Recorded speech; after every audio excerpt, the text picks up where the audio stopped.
नमस्कार, India voice देख रहे हैं आप और मैं हूं आपके साथ शिवम दुबे। वक्त हो चला है रिपोर्टर लाइव का, जहां दिन भर की तमाम बड़ी खबरों की जानकारी देते हैं हमारे संवाददाता ग्राउंड जीरो से। मगर आज हम सबसे पहले बात करेंगे देश के सबसे बड़े मुद्दे पर, यानी कि नीट पर। आपको बता दें कि नीट पेपर लीक के मामले में 38 याचिकाएं सुप्रीम कोर्ट में लंबित थी, जिस पर आज चीफ जस्टिस ऑफ इंडिया यानी डीवाई चंद्रचूड़ ने उस पर सुनवाई की। क्या कुछ हुआ कोर्ट में, बता रहे हमारे संवाददाता कमल किशोर। प्रवेश परीक्षा नीट यूजी 2024 से संबंधित 38 याचिकाओं पर सुप्रीम कोर्ट में आज सुनवाई हुई।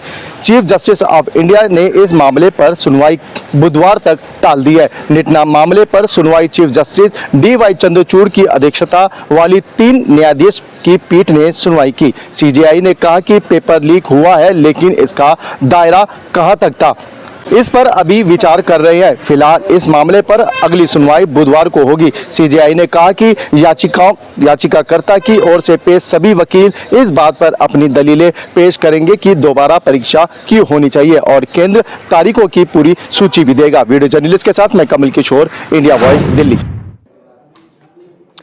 तो इम्फाल पहुंचे हैं मणिपुर राहुल गांधी। आपको बता दें कि राहुल गांधी इम्फाल पहुंचे, जहां पर उन्होंने राहत शिविरों में जो पीड़ित हैं उनसे मुलाकात की और उनका हालचाल जाना। और क्या कुछ मणिपुर में इस राहुल गांधी के इस खास दौरे पर रहा, बता रहे हमारे संवाददाता कमल किशोर।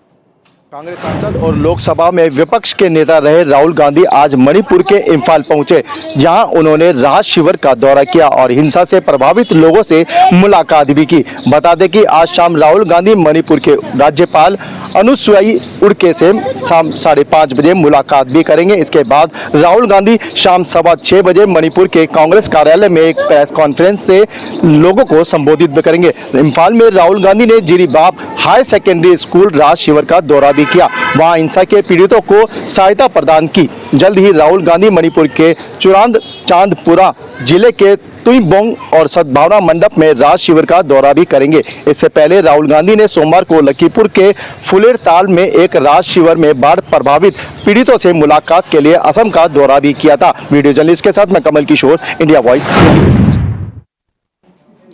तो मौसम विभाग का जो अनुमान था, पूर्वानुमान था मौसम को लेकर, वो सच साबित हुआ, क्योंकि पहाड़ों पर लगातार भीषण बारिश हो रही है और इस बारिश से लोगों का जीना मुहाल हो रहा है। और क्या कुछ हाल है भारी बारिश को लेकर, बता रहे हमारे संवाददाता, हमारे सहयोगी अभय कैंतोरा। उत्तराखंड में मानसून की बारिश लगातार कहर बरसाती नजर आ रही है। उत्तराखंड का शायद ही कोई ऐसा क्षेत्र बचा हो जहां बारिश का कहर देखने का ना मिल रहा हो। पहाड़ों पर जहां बारिश के चलते सड़कें अवरुद्ध हो रही है, लैंडस्लाइड हो रहे हैं, नदी नाले उफान पर चल रहे हैं, तो आम जनता की परेशानियां लगातार बढ़ती नजर आ रही है। लगातार हो रही बारिश से नदी नाले उफान पर है, कई नदियां खतरे के निशान के ऊपर पहुंच चुकी है।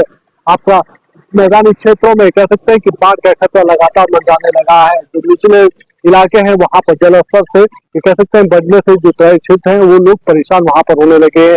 लोगों को सुरक्षित स्थानों पर स्थित करने का काम किया जा रहा है। ऐसा में समझा जा सकता है कि प्रशासन और सरकार दोनों अलग मोड़ पर है, लेकिन जिस प्रकार से लगातार बारिश हो रही है उसको देखते हुए कह सकते हैं कि एनडीआरएफ और एसडीआरएफ की टीमों को ऐसे सभी संभावित स्थानों पर तैनात करने का काम कर दिया गया जहां पर बारिश से नुकसान हो सकता है। तो सरकार और प्रशासन तो तैयार है, लेकिन जिस प्रकार से लगातार बारिश हो रही है, ये आफत की बारिश है और उत्तराखंड के लिए मुसीबतों का सबब बन रही है। जनता परेशान हो रही है, आम जनजीवन जनता घर में कष्ट करता हुआ नजर आ रहा है।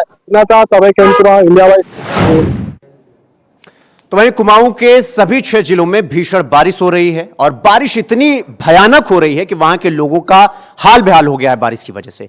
और क्या कुछ स्थिति है वहां की अभी भारी बारिश की वजह से, बता रहे हमारे संवाददाता अमित चौधरी।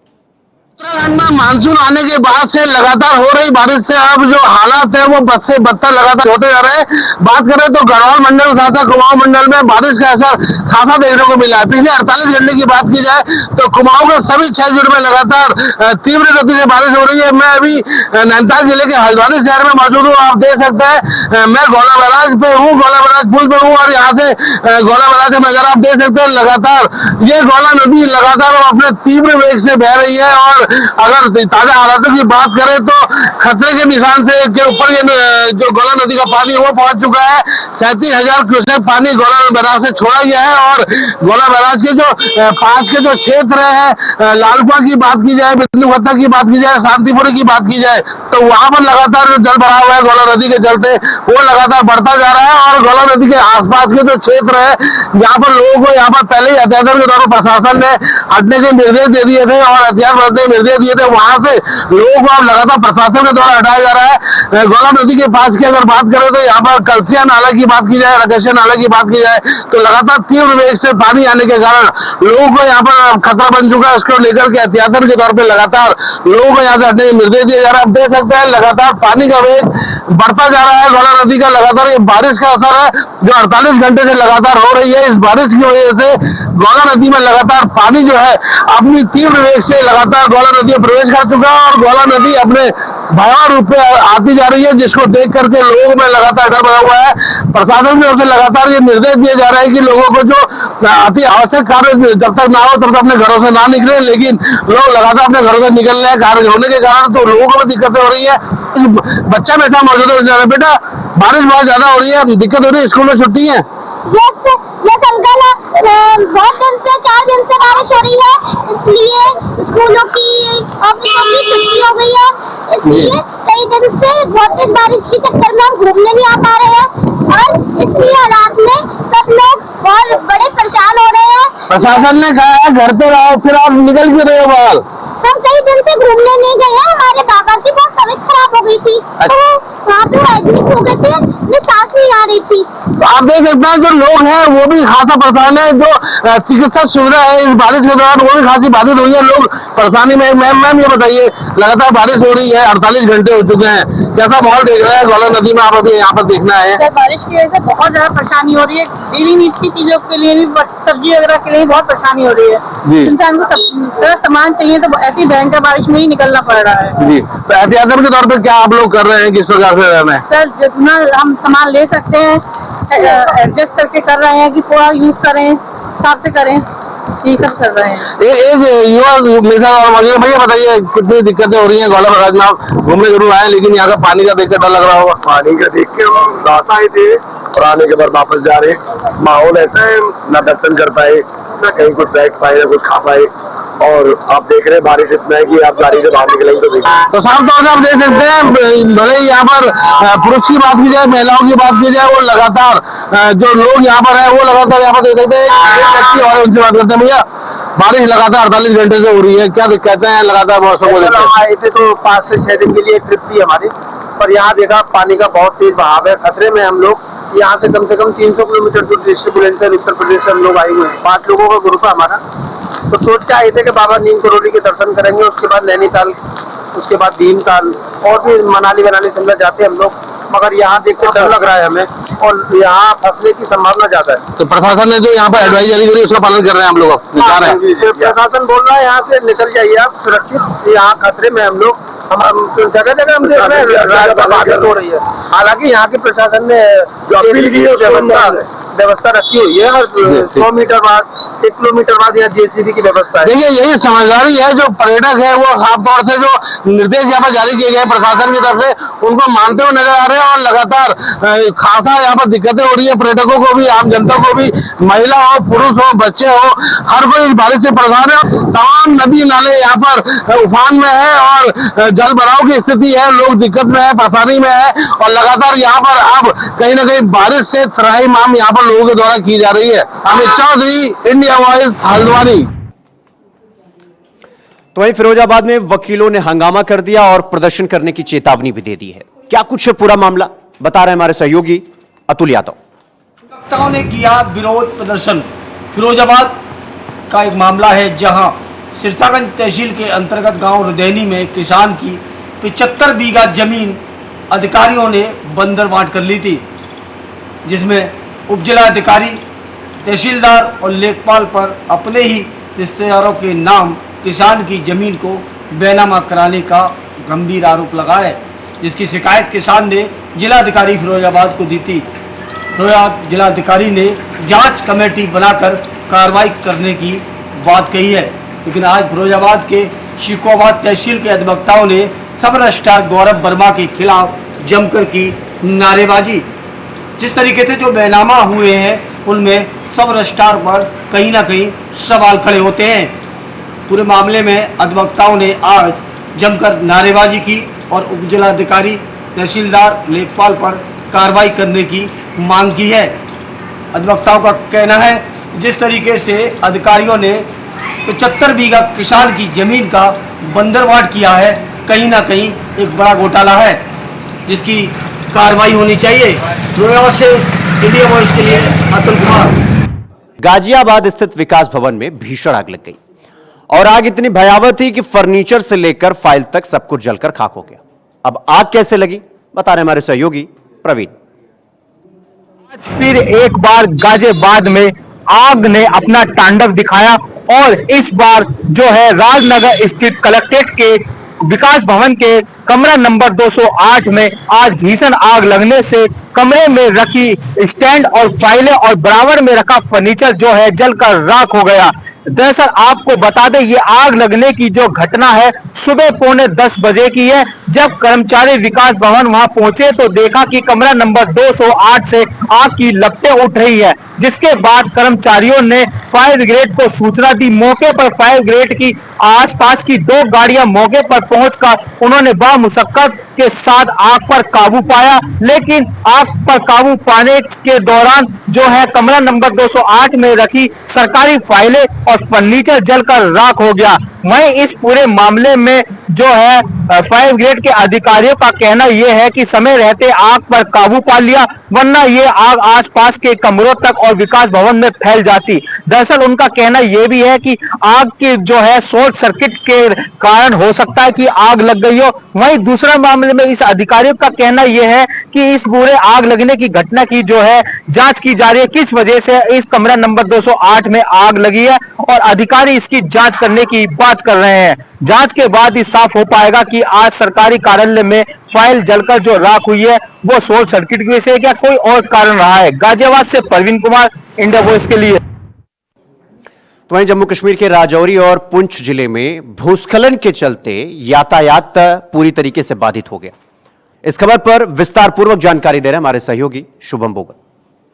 के राजौरी और पुंछ इलाके की अगर बात करें तो वहां पर जो है भूस्खलन होने की वजह से जो प्रसिद्ध मुगल रोड है वहां पर जो है वो भूस्खलन हो चुका है, जिसकी वजह से लोगों को काफी मुश्किलों का सामना करना पड़ रहा है। आपको बताएं तो बड़ी ब्राह्मणा रोड हो गया, जहां से जो नेशनल हाईवे NH 144 है वहां पर लगातार जो ट्रक है लोड कैरियर के वो वहां पर खड़े हैं, जिसकी वजह से लगातार जाम की परिस्थितियां बन रही हैं। और लोगों का ये साफ कहना है कि जल्द से जल्द जो मुगल रोड बंद किया गया है उसका जो भूस्खलन उस इलाके में हुआ है, क्योंकि आप सब जानते हैं वहां पर लगातार जो बारिश की वजह से भूस्खलन होने की वजह से वहां पर आवाजाही जो है वो फिलहाल बंद कर दी गई है। लोगों से आग्रह जो है और एडमिनिस्ट्रेशन से आग्रह किया जा रहा है कि जल्द से जल्द जो है वो प्रशासन उस जगह पर रास्ता क्लियर करे और शायद आज शाम तक या कल सुबह तक जो है जो ये बड़े बड़े ट्रक जो लोड कैरियर के हैं वो जो यहाँ खड़े हैं वो कल कश्मीर घाटी की ओर रवाना हो सकते हैं। वीडियो जर्नलिस्ट राहुल के साथ Shubham Bogle, India voice, Jammu Kashmir. तो वहीं वाराणसी में नीट पेपर को लेकर NSUI के कार्यकर्ताओं ने विरोध प्रदर्शन किया और पुलिस से नोकझोंक भी हुई। इस खबर पर विस्तार पूर्वक जानकारी दे रहे हैं हमारे सहयोगी धर्मेंद्र। परीक्षा को लेकर पूरे देश में लगातार आंदोलन धरना का क्रम जारी है। इस क्रम में वाराणसी में भी छात्रों के द्वारा धरना प्रदर्शन किया गया। वाराणसी के PMO ऑफिस पे छात्रों के द्वारा NSUI के छात्रों के द्वारा जो है पूरे हंगामे के साथ PMO ऑफिस में ज्ञापन देने छात्रों को पहुंचने पर वहां पर मौके पर मौजूद तमाम जो है प्रशासन के लोगों ने रोकने के बाद जो है हिरासत में लिया। हिरासत में लेने के बाद पुनः जो है छात्रों को छोड़ दिया गया। नीट को आंदोलन को लेकर छात्रों ने कहा कि जब तक जो है परीक्षा रद्द नहीं की जाती है, दोबारा परीक्षा कराई नहीं जाती, तब तक जो है हमारा यह आंदोलन पूरे देश में जारी रहेगा। वाराणसी से धर्मेंद्र पांडे, इंडिया वॉइस। तो उत्तराखंड में उपचुनाव के लिए जो प्रचार प्रसार था वो थम गया है, क्योंकि 10 जुलाई को उपचुनाव होना है। और वहां की अभी क्या स्थिति है, वहां के क्या हालात हैं, बता रहे हमारे सहयोगी अभय कैंतुरा। 2 सीटों पर हो रहे विधानसभा के उपचुनाव के लिए आज चुनाव का प्रचार प्रसार थम जाएगा, यानी जो चुनावी शोर है वो शाम 5 बजे तक थम जाएगा। इसके बाद सियासी दल डोर टू डोर कैंपेन करते नजर आएंगे, जनता के बीच जाते हुए नजर आएंगे और अपने पक्ष में जनता से मतदान की अपील करेंगे। दोनों ही सीटों पर कह सकते हैं कि सीधा मुकाबला बीजेपी कांग्रेस के बीच में नजर आ रहा है, लेकिन जिस प्रकार से अभी तक की सियासी गणित यहाँ पर देखने को मिली है, बीजेपी और कांग्रेस ने दोनों ही सीटों पर अपनी ताकत झोंक दी है। ऐसे में चुनाव के अंतिम समय में जब प्रचार प्रसार का जो चरम पर चल रहा है, तो फिर दोनों ही दल जीत के दावे भी कर रहे हैं, जनता से वायदे भी कर रहे हैं कि वो उन वायदों पर उतरने करें ताकि जनता उन पर भरोसा कर सके। लेकिन जनता जनार्दन है, वो सभी सियासी दलों के वायदों को तोड़ने का काम कर रही है। ऐसे में समझा जा सकता है कि जब 10 तारीख को मतदान होगा तो फिर जनता किसके आधार पर वोट करेगी, ये देखने वाली बात होगी। लेकिन जनता फिलहाल चाहे बीजेपी हो या कांग्रेस, दोनों ही दलों के नेताओं के वायदों को परखने का काम कर रही है, तोड़ कर रही है और उसी के आधार पर 10 जुलाई को मतदान के दिन वोट करेगी। लेकिन इतना जरूर कह सकते हैं कि दोनों ही सीटों पर जो मुकाबला है वो बीजेपी कांग्रेस के बीच में बनता हुआ नजर आ रहा है। India wise. वहीं झारखंड विधानसभा में शक्ति प्रदर्शन के बाद भी हेमंत सोरेन सरकार, जो नई नवेली सरकार है, उसका मंत्रिमंडल का विस्तार हो गया। और किसे मंत्रिमंडल में मौका मिला है, बता रहे हमारे सहयोगी अजय। मुख्यमंत्री हेमंत सोरेन शपथ लेने के बाद आज सोमवार को सदन पहुंच करके अपना बहुमत सिद्ध कर दिया। विपक्ष के हंगामे के बीच मुख्यमंत्री हेमंत सोरेन ने 45 विधायकों का विश्वास मत हासिल की है। विश्वास मत हासिल करने के बाद मुख्यमंत्री हेमंत सोरेन ने विपक्ष पर निशाने साधे हैं। उन्होंने कहा कि साजिश के तहत एक राजनेता को जेल में भेजा गया है और इसकी पाई की हिसाब विपक्ष को चुकाना पड़ेगा विधानसभा चुनावों में। यानी हेमंत सोरेन फ्लोर टेस्ट के बाद आज राजभवन में 11 मंत्रियों का शपथ ग्रहण भी शामिल हुआ, जिसमें कई नए चेहरे आए हैं। जिसमें नए चेहरे में बैजनाथ राम शामिल हैं। चंपई सोरेन को फिर से कैबिनेट मंत्री में शामिल किया गया। तो वहीं कांग्रेस में 2 नए चेहरे को शामिल किया गया, जिसमें इरफान अंसारी को मंत्री पद की शपथ दी गई। तो दूसरी तरफ दीपिका पांडे सिंह को भी कैबिनेट में शामिल किया गया। इस प्रकार देख सकते हैं कि झारखंड मुक्ति मोर्चा में हेमंत सोरेन के छोटे भाई बसंत सोरेन को कैबिनेट मंत्री से दरकिनार रखा गया है। अब देखना पड़ेगा कि झारखंड की सियासत में अब किस ओर मोड़ लेता है। कैमरा पर्सन रिकी राज के साथ अजय कुमार, इंडिया वॉइस, रांची। इटावा में बायोमेट्रिक हाजिरी को लेकर अध्यापकों ने विरोध प्रदर्शन किया है और ज्ञापन भी सौंपा है। अब प्रदर्शन क्यों किया है और ज्ञापन किसे सौंपा है, बता रही है हमारे सहयोगी वंदना यादव। सरकार द्वारा आज से पूरे ही प्रदेश में 8 जुलाई से डिजिटल अटेंडेंस को बेसिक शिक्षा विभाग के जूनियर और प्राइमरी स्कूलों में लागू किया गया था, जिसमें शिक्षक शिक्षिकाओं और बच्चों की डिजिटल अटेंडेंस भरना सुनिश्चित किया गया था। इसी के विरोध प्रदर्शन में जनपद के तमाम संगठन जो कि शिक्षा विभाग से संबंधित हैं, उन्होंने आकर सैकड़ों की तादाद में कचहरी परिसर में आकर अपना विरोध प्रदर्शन किया और मजिस्ट्रेट को ज्ञापन सौंपा। उन्होंने अपनी कुछ 7 सूत्रीय मांगे भी रखी हैं और मांगों को रखते हुए उन्होंने कहा है कि जो डिजिटल अटेंडेंस का जो नियम लागू किया गया है उसका हम विरोध प्रदर्शन करते हैं, क्योंकि हम दूर दराज के क्षेत्रों से हैं। कुछ इस तरीके के क्षेत्र से भी जो यहाँ पर शिक्षक शिक्षिकाएं आए हुए थे, जहाँ पर उन्होंने बताया कि वहाँ पर नेट नहीं मिलता है, वहाँ लाइट नहीं है, वहाँ के लिए सड़क नहीं है, वहाँ पहुँचने में बहुत दिक्कत होती है, बरसात के मौसम में वहाँ पहुँचना बहुत मुश्किल होता है। तो ऐसे में हम समय से किस तरीके से डिजिटल अटेंडेंस को भर पाएंगे। वहीं कुछ शिक्षक शिक्षिकाओं का कहना यह भी है कि यह रूल हमारे लिए बिल्कुल भी लाभदायक नहीं है। अगर हम थोड़े से भी लेट होते हैं या बायोमेट्रिक या डिजिटल अटेंडेंस भरने में थोड़ी देरी होती है, तो हमें ये भी डर है कि हमारी जो सैलरी है वो कट होगी और ये हमारे लिए कतई लाभदायक नहीं है। कुछ शिक्षक शिक्षिकाओं ने बताया है कि चंबल और यमुना के भीड़ों के किनारे जो गांव बसे हुए हैं, वहां पर नेट की सुविधा नहीं है और जो उपकरण दिया गया है डिजिटल अटेंडेंस भरने के लिए वो भी सही तरीके से, प्रॉपर तरीके से काम नहीं करता। वहीं कुछ शिक्षक शिक्षिकाओं का कहना यह भी है कि अगर हम अपने काम में कोई भी लापरवाही बरतते हैं या फिर स्कूल जाने में अनुपस्थिति रहती है तो हमें कड़ी से कड़ी सजा दें, उस पर कार्रवाई करें। लेकिन ये बिल्कुल सही नहीं है कि जहां पर नेट नहीं है, जहां पर सड़क नहीं है, जहां पर हमारे लिए प्रॉपर तरीके की सुविधाएं नहीं है, वहां पर हम डिजिटल अटेंडेंस को कैसे भरेंगे। इसके शिक्षक शिक्षिकाओं ने जो महिला शिक्षक संघ है और राष्ट्रीय शिक्षक संघ है, कई बैनर थे, जो कई संगठन थे, उनके संगठनों के बैनर जले यहाँ पर शिक्षक शिक्षिकाएं सैकड़ों की तादाद में मौजूद थे और उन्होंने अपना विरोध प्रदर्शन किया और कहा कि जब तक हमारी मांगे पूरी नहीं होंगी और जो ये नियम आया है इसको वापस नहीं लिया जाएगा, तब तक हमारा विरोध प्रदर्शन इस तरीके से लगातार चलता रहेगा। इटावा से इंडिया वॉइस के लिए वंदना यादव। तो रिपोर्टर लाइव देख रहे थे आप, जहां हमारे तमाम संवाददाता देश भर की छोटी से छोटी और बड़ी से बड़ी खबरों की जानकारी देते हैं ग्राउंड जीरो से और आप तक पहुंचाते हैं। रिपोर्टर लाइव में फिलहाल अभी के लिए बस इतना ही। देश और दुनिया की तमाम बड़ी खबरों को देखने के लिए देखते रहिए इंडिया वॉइस। मुझे दीजिए इजाजत, नमस्कार।